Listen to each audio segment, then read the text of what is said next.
I find there is a trend right now that the younger generation is being very much engaged in what the past is. When our educators talk to our kids, they talk about what do you collect, and it gets them engaged into thinking about museums and how museums and why museums collect.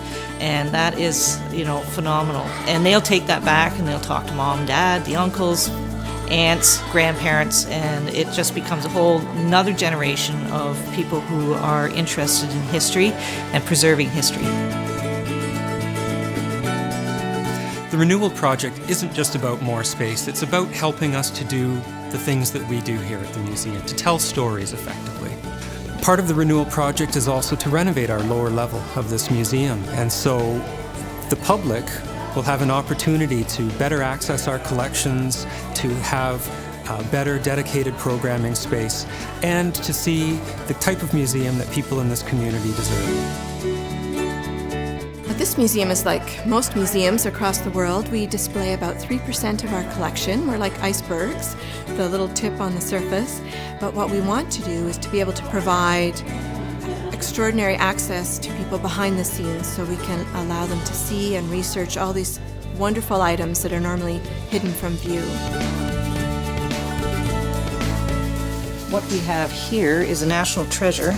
It's Louis Riel's accordion that was picked up after the Battle of Batoche in 1885 and brought back to Peterborough by the local militia.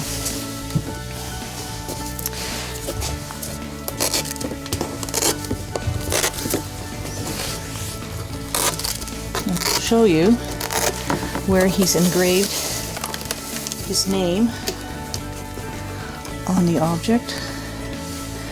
Right there.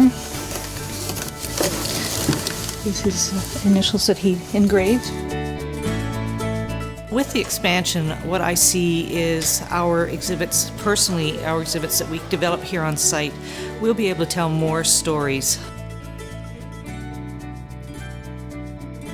The collection itself is not something that's openly accessible to the public.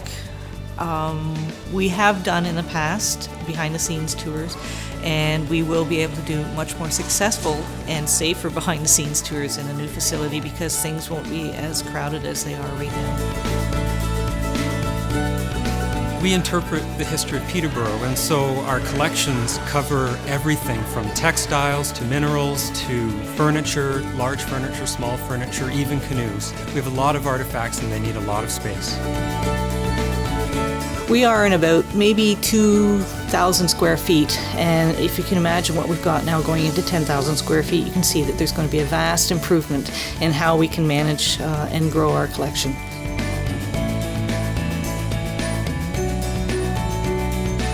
Because of our current storage, we cannot actually accept some of the larger objects from the community, and I often have to turn things away, which breaks my heart.